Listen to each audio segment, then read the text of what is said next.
On a eu au début de cette affaire une communication mensongère de la préfecture de police de Paris. On a un article avec du Parisien où la préfecture s'exprime et qu'est-ce qu'ils nous disent? Ils nous disent tout simplement qu'un homme est mort des suites d'un malaise cardiaque au cours d'un contrôle de police. Comme d'habitude dans les violences policières, on a une communication mensongère pour étouffer l'affaire. Comme d'habitude, on essaye de masquer aux yeux de la population, de l'opinion publique, de la famille, ce qui s'est réellement passé. Fort heureusement, il y a des citoyens. Il y a encore beaucoup de citoyens, comme vous aujourd'hui. Et ces citoyens, ils ont été témoins de faits. Ces citoyens, ils ont filmé. Et avec l'appel à témoignage, on a réussi à récupérer un certain nombre de vidéos et de témoignages qui ont permis de révéler l'affaire. L'affaire, c'est quoi? C'est que c'est pas un malaise cardiaque qui a tué Cédric. Ce qui a tué Cédric, c'est une interpellation violente. C'est une clé d'étranglement. C'est une fracture du larynx.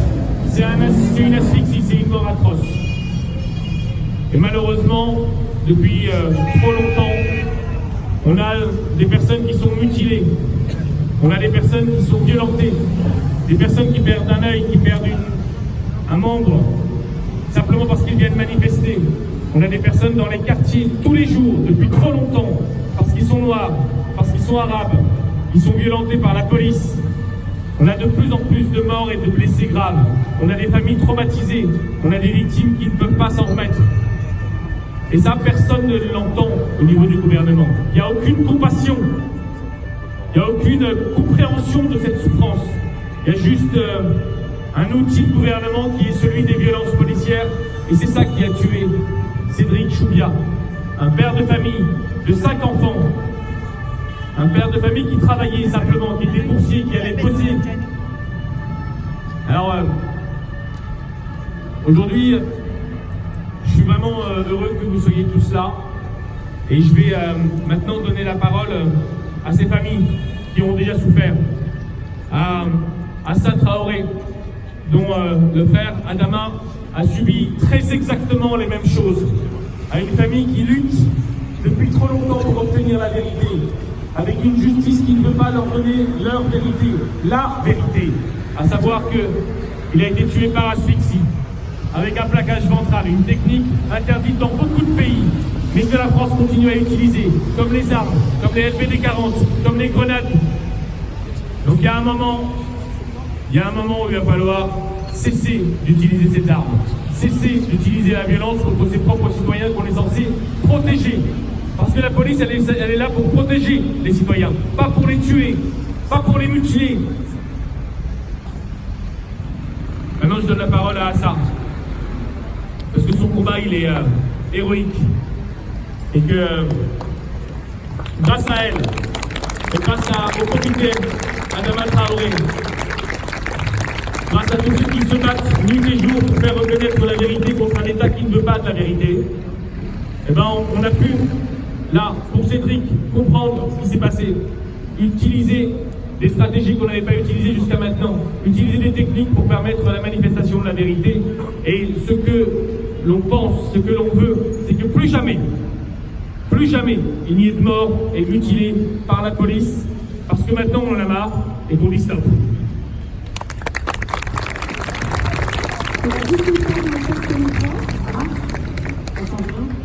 Vous m'entendez? Et si on part comme ça, est-ce que vous entendez mieux? Non, ouais, bien. Avec le micro du coup.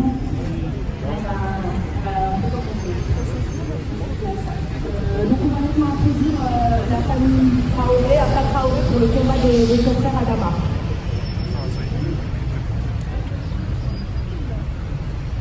Bonsoir à vous tous. Ce soir, on est là pour rendre hommage à Cédric qui est mort. Cédric a subi un plaquage ventral. Mon frère, ce 19 juillet, est mort dans les mêmes conditions que Cédric.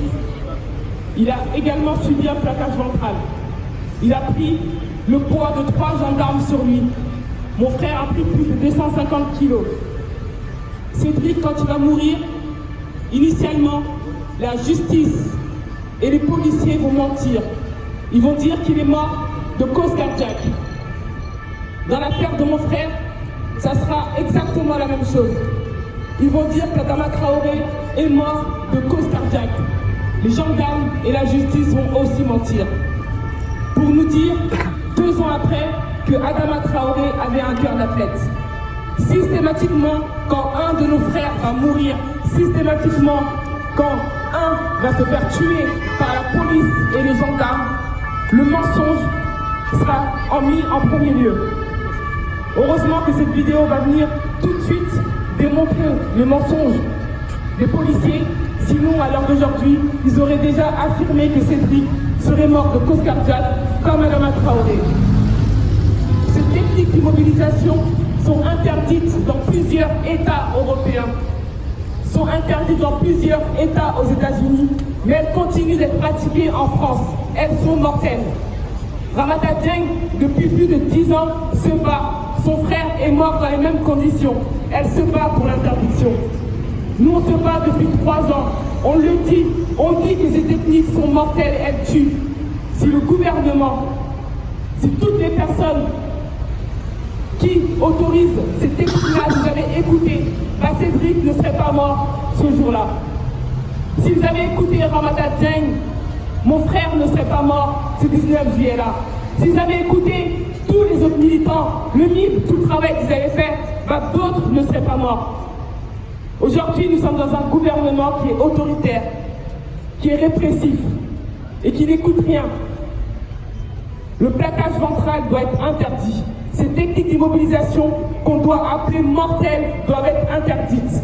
Les policiers en usent de cette violence-là. Et malheureusement, elle emmène à la mort. Cédric ne devait pas mourir ce jour-là. Mon frère ne devait pas mourir ce jour-là. Tous les autres ne devaient pas mourir.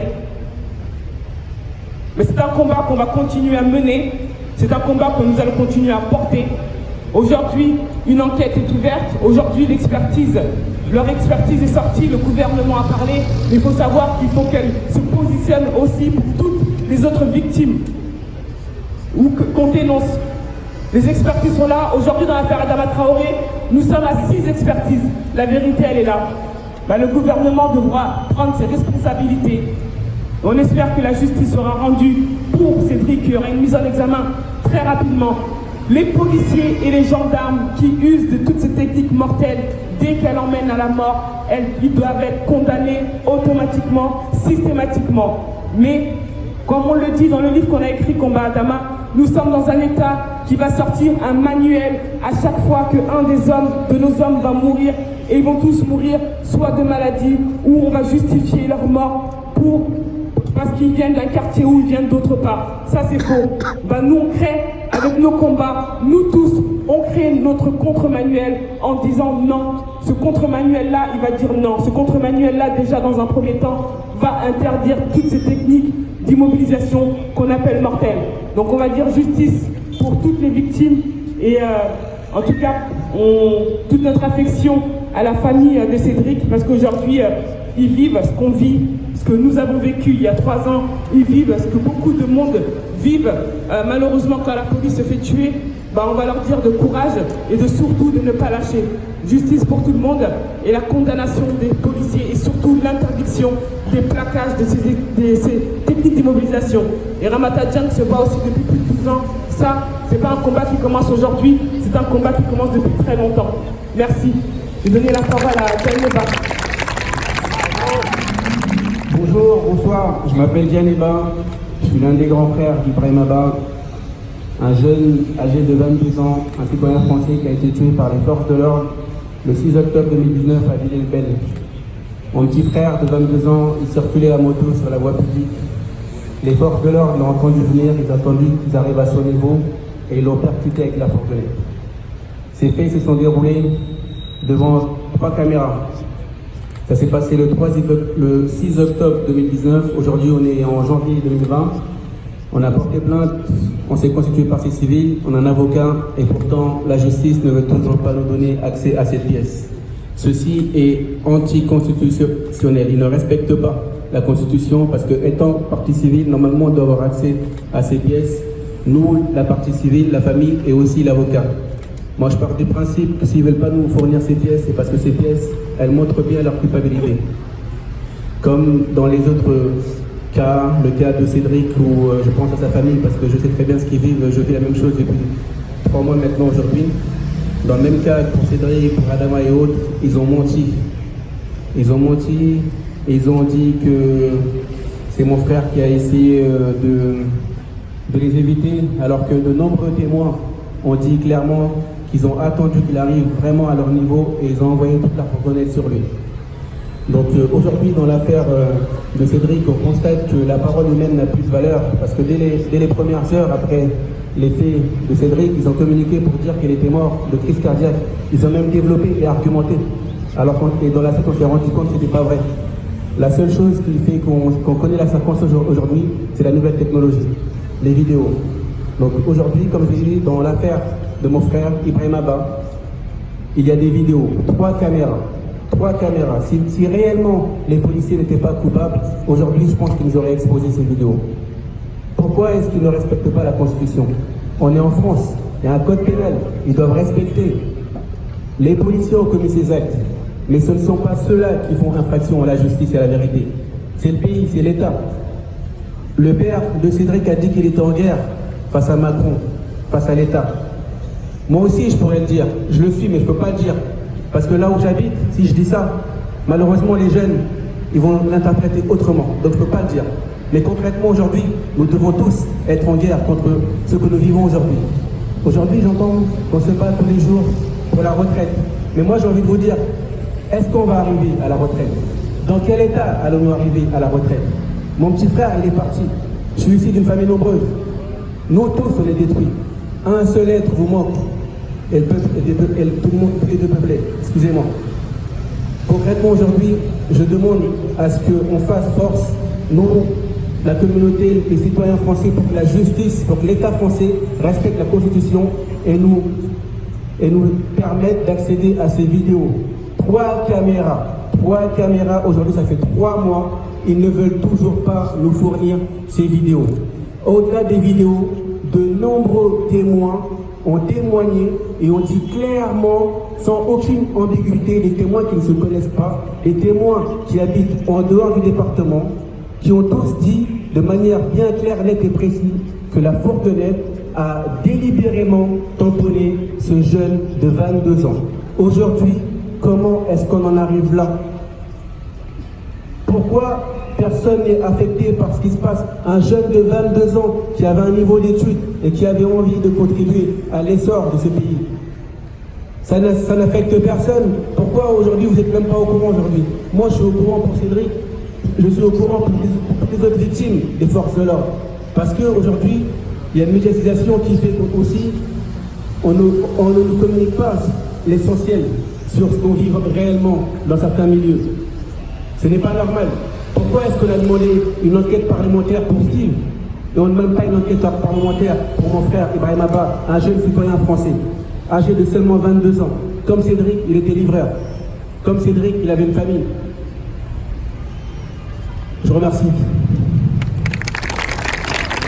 Témoigner de notre solidarité à la famille Chouvia, qui se bat pour faire entendre la vérité sur la mort de Cédric. Comme à chaque fois, la version des proches et des témoins n'est pas la même que celle que la préfecture. La théorie de la légitime défense, ou bien celle de la mort par arrêt cardiaque, est constamment privilégiée par la justice et l'institution policière, à défaut d'assumer les responsabilités de leur politique punitive et raciste. Près de 13 ans après le décès de Lamine Dieng, mort après avoir été immobilisé, face contre terre, les mains menottées dans le dos par 5 policiers, puis transporté dans la même position, Cédric Chouvia, mort à la suite d'une fracture du larynx et asphyxié, a lui été aussi victime d'une de ces mêmes techniques d'immobilisation dites létales. Clé d'étranglement, plaquage ventral, technique de pliage. Décriée depuis des années par des centaines de familles de victimes et de collectifs qui se battent contre ces violences policières quotidiennement, dont sont victimes les personnes, les garçons noirs et arabes des quartiers populaires. Lamine Dieng, Adama Traoré, Ibrahim Abba, Abdelhakim Hajimi ou encore Ali Ziri.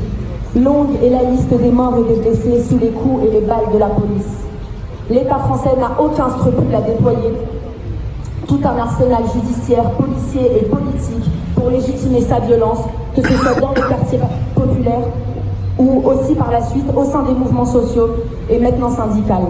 Comme nous avons pu assister au cours de la dernière séquence de lutte des Gilets jaunes, mais aussi durant ces mois de grève et de blocage, nous vivons une réelle criminalisation croissante des mouvements sociaux qui se traduit par des condamnations, des incarcérations et surtout des mutilations et des morts. Une pensée émue aussi pour Zainab Redouane, morte le 1er janvier 2018. Une pensée émue pour elle. Allah yarhamha. Ce qui est juste ici une exception à la légalité bourgeoise par le traitement distinctif des populations issues de l'immigration devient une norme de gestion de la contestation sociale. Peu importe que l'on vienne de quartier ou non, peu importe que l'on ait un casier judiciaire ou non, peu importe que l'on soit perçu comme délinquant ou bon père de famille ou jeune de quartier, nous méritons de vivre, nous ne méritons pas de nous faire tuer par la police. On appelle au respect et à la dignité de chacun et de chacune. Face à cet État qui mutile et qui tue nos frères, nos amis, nos camarades, la solidarité et la riposte sont nécessaires. Je voudrais finir par ces quelques mots frappants du père de Cédric Chouivia. Je suis le père de Cédric Chouivia et je le dis, on a assassiné mon fils. Monsieur Macron, je vais rentrer en guerre contre vous, contre votre État. Vérité et justice pour Cédric.